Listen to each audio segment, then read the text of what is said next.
Bonjour à tous et bienvenue dans une nouvelle vidéo. Et dans cette vidéo, je vais essayer de vous récapituler tous ces petits trucs auxquels il faut penser avant de partir en Erasmus et des choses que j'aurais beaucoup aimé qu'on me dise aussi. C'est parti!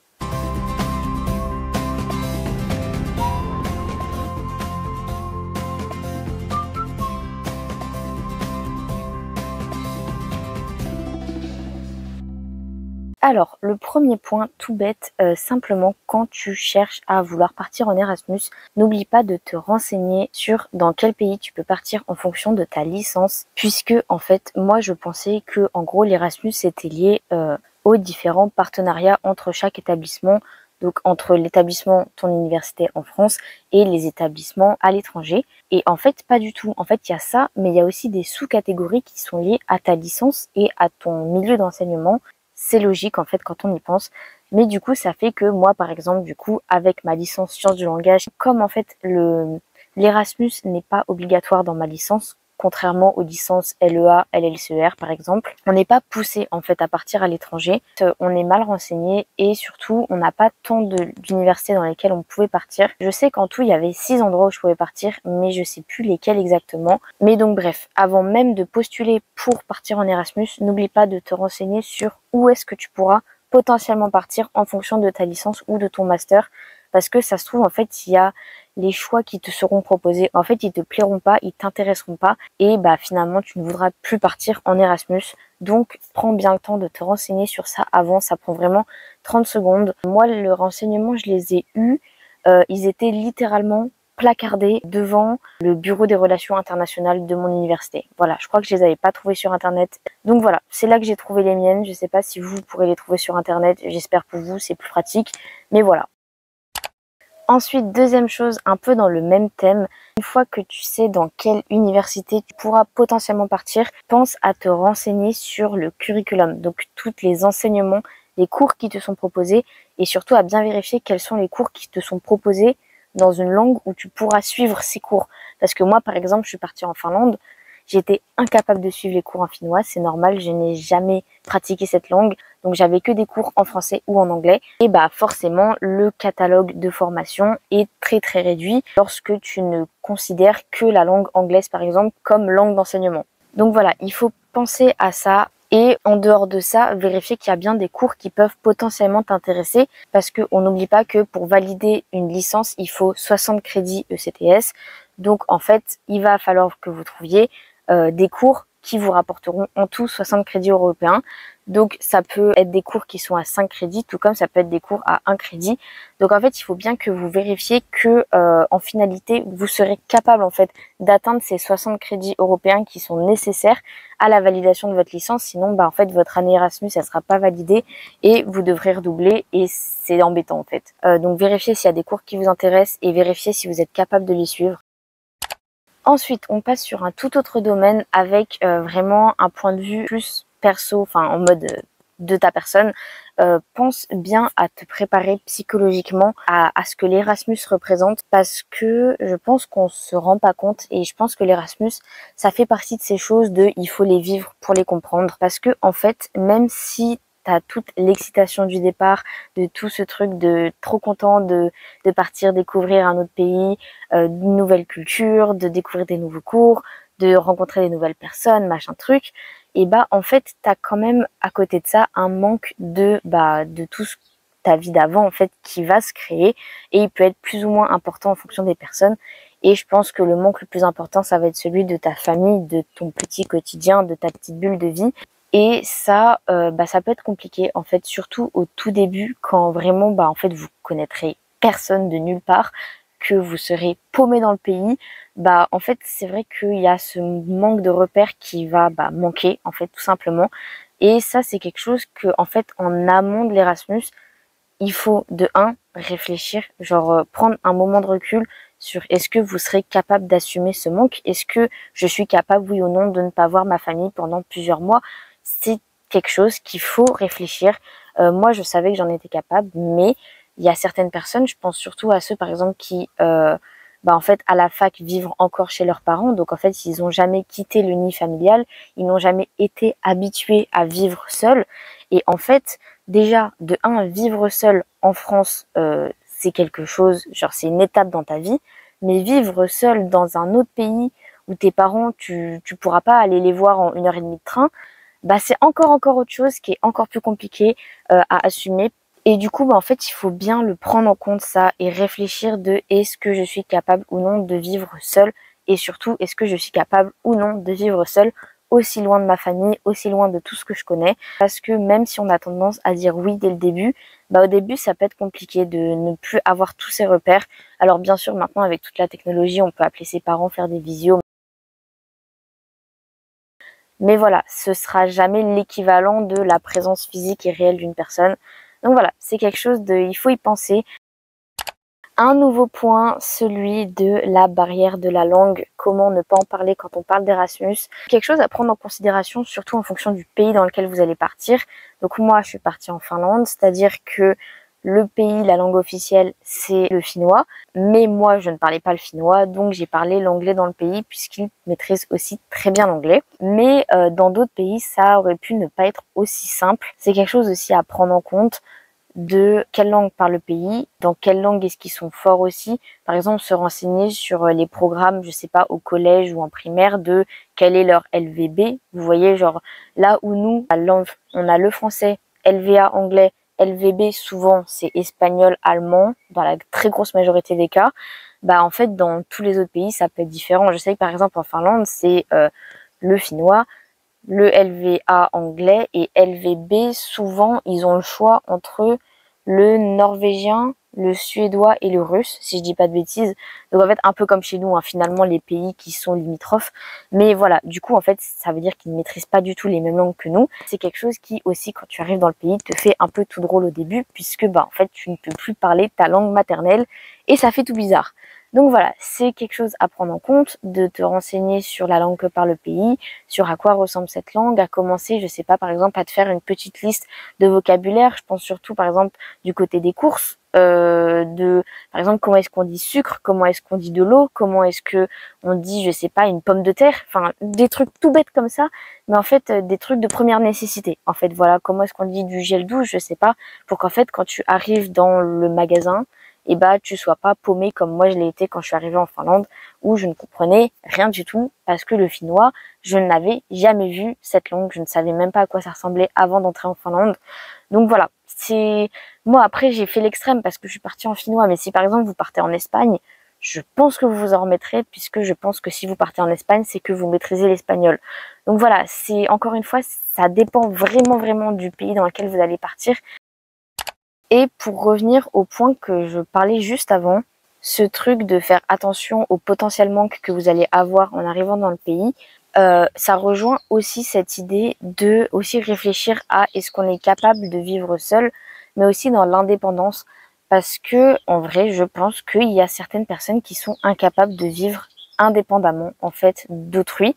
Et en fait voilà, ça fait partie de ce côté de être capable de vivre seul, mais d'une autre façon, c'est-à-dire que c'est plus par rapport au manque, c'est plus par rapport à cette autonomie que tu dois avoir pour vivre seul, puisque bah en fait là dans un autre pays il y aura personne pour te rappeler à l'ordre. Donc si vous partez à l'étranger en mode youhou je vais être tout seul, j'aurai plus mes parents sur le dos, oui certes, mais faites attention à est-ce que en fait vous n'avez pas finalement besoin de vos parents pour vivre. C'est-à-dire que vivre seul, bah il faut en être capable, et c'est pas donné à tout le monde. C'est quelque chose qui s'apprend, hein, je veux dire, de par exemple faire ses machines à laver, tu t'es pas levé un matin en sachant le faire, c'est on te l'a appris, souvent c'est tes parents qui le montrent, mais voilà, en fait ne pars pas à l'étranger si tu ne sais pas faire tes machines à laver toute seule, tu vois. C'est plein de petits apprentissages de la vie en fait que tu dois savoir faire, que tu dois être capable de faire, bah en fait tout seul, en autonomie. Voilà, tout simplement, c'est donc est-ce que je suis capable de vivre seule par rapport au manque, est-ce que je suis capable de vivre seule par rapport à mes capacités à prendre soin de moi-même et à être autonome. Voilà, c'est deux choses à prendre en compte avant de partir en Erasmus. Ensuite, là, on passe à totalement autre chose. Faites attention aux dates de péremption de vos cartes. Je pense par exemple à votre passeport, je pense à votre carte d'identité, je pense à votre carte bancaire. Mais voilà, c'est des trucs qu'on ne vous dit pas, ou en tout cas que j'ai pas vu passer, mais c'est des trucs auxquels il faut penser, vérifier toutes les dates de péremption de vos cartes et vos papiers d'identité, parce que bah, sinon vous serez bien emmerdés sur place. Et ça rejoint un deuxième point très important, et ça, on a été beaucoup à avoir le problème sur place, c'est vos forfaits téléphoniques. Alors là, vous allez me dire, oui, tranquille, moi j'ai un forfait où j'ai 100, je sais pas, genre 60 gigas en France métropolitaine et 20 gigas à l'étranger. Ok, super, génial pour vous. Le truc qu'on ne vous dit pas, en tout cas, moi ça a été le cas chez Bouygues Télécom, j'étais chez Bouygues, c'est qu'en fait, oui, j'avais des gigas à l'étranger, mais au bout de 6 mois consécutifs dans la même année, au bout de 6 mois passés à l'étranger, ils considèrent que j'ai abusé de l'offre de forfait de gigas à l'étranger. Et en fait, du coup, ils peuvent faire sauter ma ligne. Donc, au début, ils envoient un message en mode attention, on va vous mettre des frais supplémentaires. Ensuite, ils commencent à te faire payer des suppléments. Et ensuite, ils te font carrément sauter la ligne. Je ne suis pas arrivée au point où ils ont fait sauter la ligne. Et heureusement, parce que de nos jours, en fait, le numéro, il est enregistré partout, tous les trucs officiels. Et donc, en fait, ce qui s'est passé, c'est que quand je suis retournée en France en décembre, j'ai tout simplement retiré la carte SIM de mon téléphone et je me suis commandé une nouvelle carte SIM uniquement pour en fait les 6 mois qui allaient me rester. Donc en fait j'ai commandé une carte SIM avec un nombre de gigas moindre de base. Je crois que du coup j'avais que 14 gigas par mois à l'étranger, mais ça me suffisait amplement.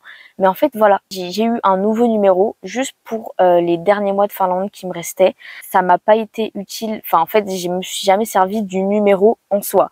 Je me suis servi que de l'internet puisque de nos jours on communique par WhatsApp, par Instagram, par Snapchat, par mail, tout ça. Enfin en fait j'avais pas besoin du numéro en soi téléphonique.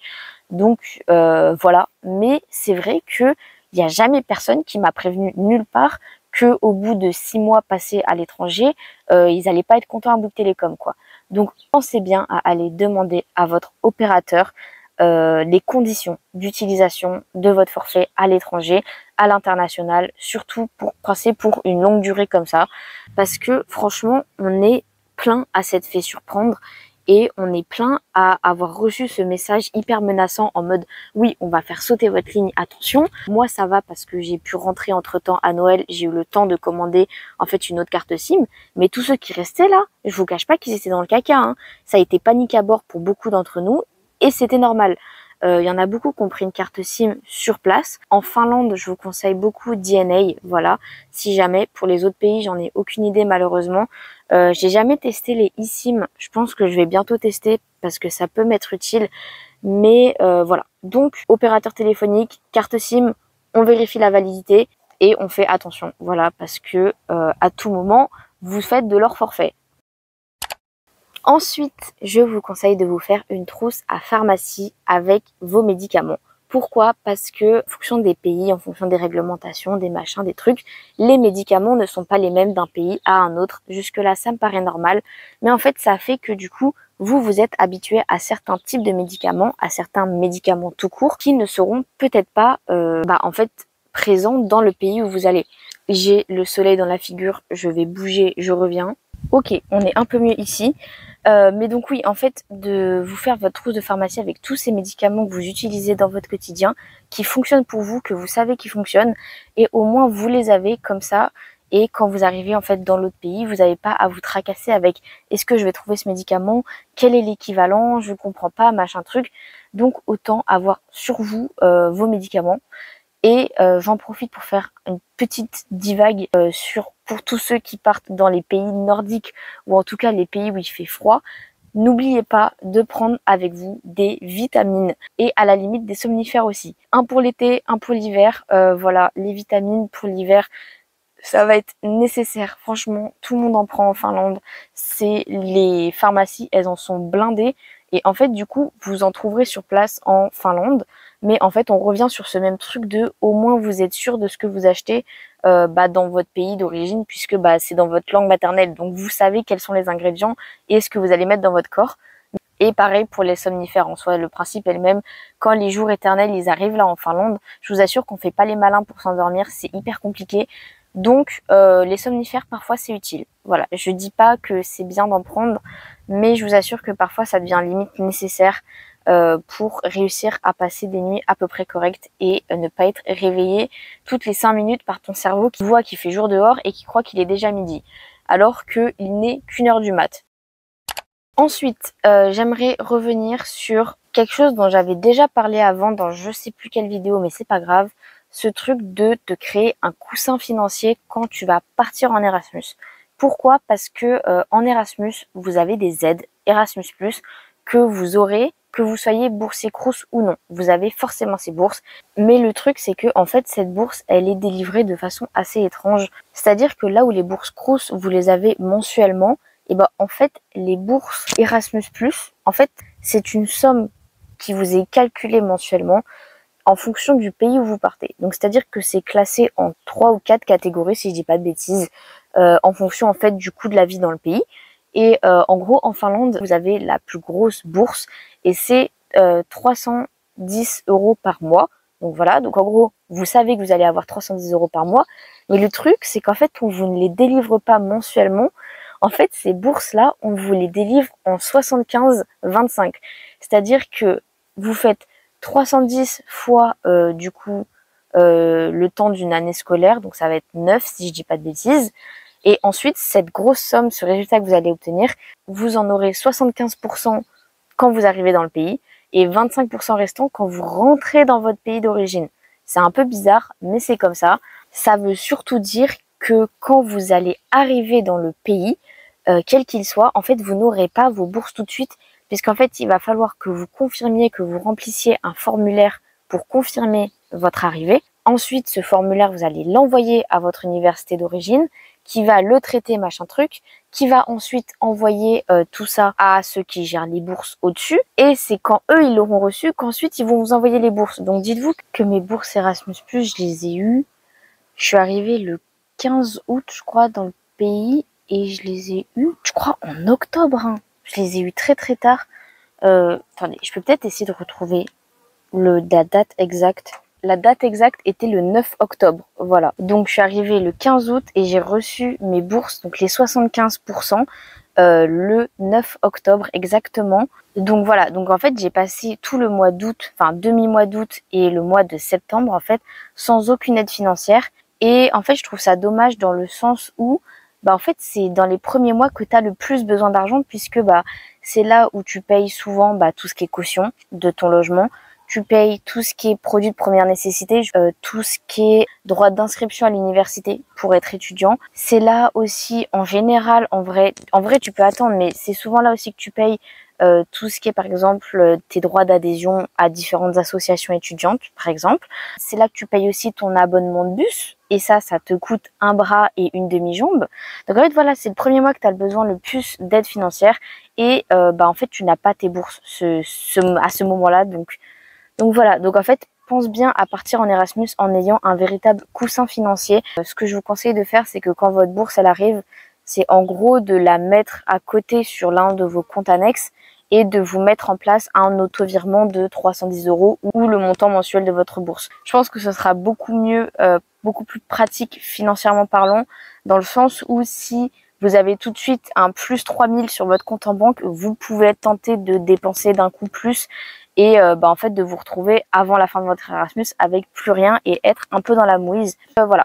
C'est un peu bizarre ce système de bourse, je sais pas pourquoi ils font ça comme ça, mais voilà, c'est un truc à prendre en compte et surtout ce coussin financier à mettre en place lorsque vous partez en Erasmus.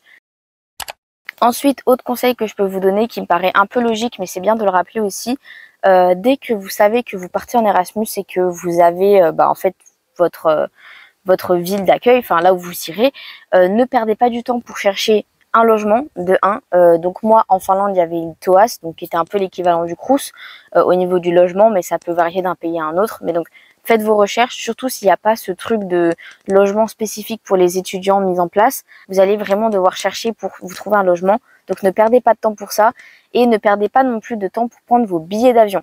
Parce que voilà, pour la simple et bonne raison que ça vous coûtera moins cher. Donc voilà, en fonction de quand est-ce que vous pouvez récupérer les clés de votre logement, machin truc, n'hésitez pas à prendre votre billet d'avion tout de suite, quitte à le prendre échangeable, remboursable, parce que ça vous reviendra forcément moins cher. Donc voilà, ça me paraît logique, mais c'est bien de le rappeler. Ensuite, ça revient un peu dans cette idée de barrière linguistique que j'avais abordée au tout début de la vidéo. Simplement que je me suis rendu compte que si vous partez dans un pays où la langue que vous allez utiliser en majorité, ce sera l'anglais, faites bien attention à être capable de parler l'anglais, de le comprendre, mais aussi de savoir le lire et l'écrire. C'est là que moi je me suis fait piéger parce que je crois que je l'ai expliqué dans ma dernière vidéo de la partie 2 de mon bilan Erasmus, c'est que moi j'étais très forte à l'oral et dans la compréhension en anglais, mais j'avais beaucoup plus de mal à la lecture et à l'écriture. Et en fait ça m'a posé problème quand j'ai eu en fait des examens à faire en anglais, quand j'avais des livres à lire, des textes scientifiques à lire, voilà, c'était tout de suite un peu plus problématique parce que c'était un vocabulaire qui était plus pointu, plus complexe et que j'avais pas l'habitude de rencontrer dans le langage oral, si on peut dire ça comme ça. Donc voilà, pensez à prendre en compte que quelle que soit la langue que vous allez utiliser dans le pays où vous serez, pensez à bien savoir le maîtriser sur les 4 compétences linguistiques. Donc lecture, écriture, compréhension orale, compréhension écrite. Voilà, faites attention à bien maîtriser sur ces 4 points. On attend de vous, en tant qu'élève, que vous ayez un vocabulaire un peu plus riche que ce que vous êtes capable de faire uniquement à l'oral. Ça me paraît logique, c'est un peu le cas dans toutes les langues, je veux dire, on n'écrit pas de la façon dont on parle. Donc voilà, ce sera pareil dans toutes les langues. Donc voilà, prenez ça en compte parce que moi je me suis fait piéger. Ensuite, quand on pense au grand départ, là je m'adresse à tous ceux qui vivent seuls en France ou dans leur pays d'origine. Réfléchissez à où est-ce que vous allez mettre toutes vos affaires. Parce que moi du coup je vivais seule à Orléans, donc j'avais toutes mes affaires sur place, normal, c'était mon chez moi. Et quand est venu le moment de partir en Erasmus, vous vous doutez bien que je n'ai pas gardé mon appartement à Orléans parce que c'était pas possible pour moi de payer le loyer de mon appartement à Orléans, plus le loyer de mon logement en Finlande. C'était juste pas possible financièrement. Si vous pouvez le faire, tant mieux pour vous. Moi, c'était pas possible. Mais du coup, il y a eu la question de où est-ce que je vais mettre toutes mes affaires. Et moi, j'ai de la chance parce que j'ai mes parents qui ont gardé mes affaires. En fait, j'ai fait tous mes cartons. J'ai vendu une grosse partie de mes meubles que j'avais à Orléans. C'est pour ça que quand je suis arrivée à Lille, du coup, j'avais plus la moitié de mes meubles. C'est parce que je les ai vendus quand je suis partie en Finlande. Voilà, il n'y avait pas la place de tout garder. J'ai dû sélectionner les meubles auxquels je tenais le plus, donc ma bibliothèque ou mon bureau par exemple. Mais pour ce qui est de toutes mes affaires en globalité, j'ai fait tous mes cartons et j'ai eu la chance de pouvoir les stocker chez mes parents. Mais je sais que ça peut pas être le cas de tout le monde parce que voilà, en fait vos parents ils ont pas forcément la place pour, ils veulent pas forcément aussi, c'est possible. Donc voilà, c'est un truc à prendre en compte. Je pense que la solution de facilité, bien sûr, c'est d'avoir quelqu'un de confiance que vous connaissez qui puisse garder toutes vos affaires. Mais si vous n'avez pas cette personne dans votre entourage, le mieux ce serait de louer un local par exemple, une cave ou un grenier, je sais pas, quelque part.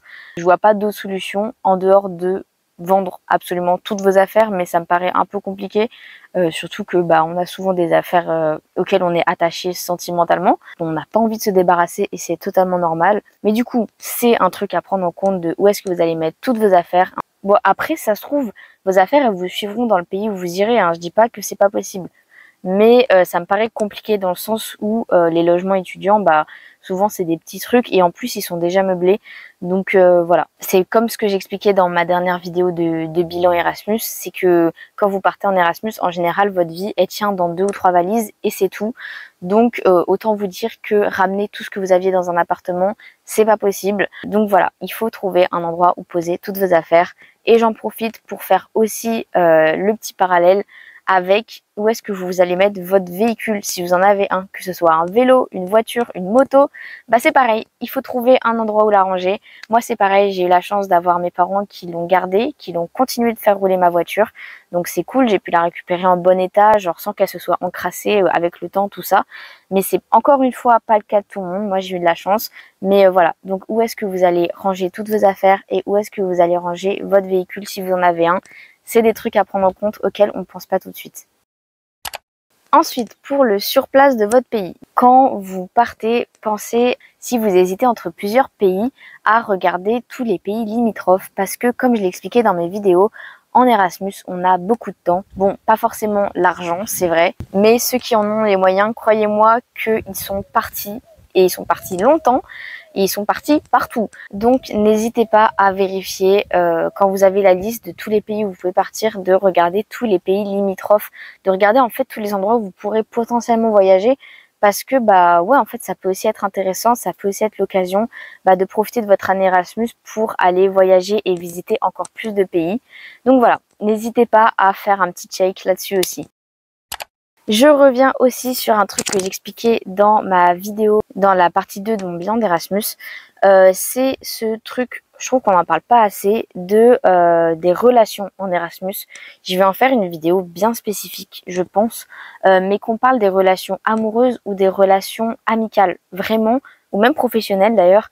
Je vous assure que je trouve que pas assez de vidéos à ce sujet parce que ça part dans tous les sens et ça peut être du super positif comme du super négatif.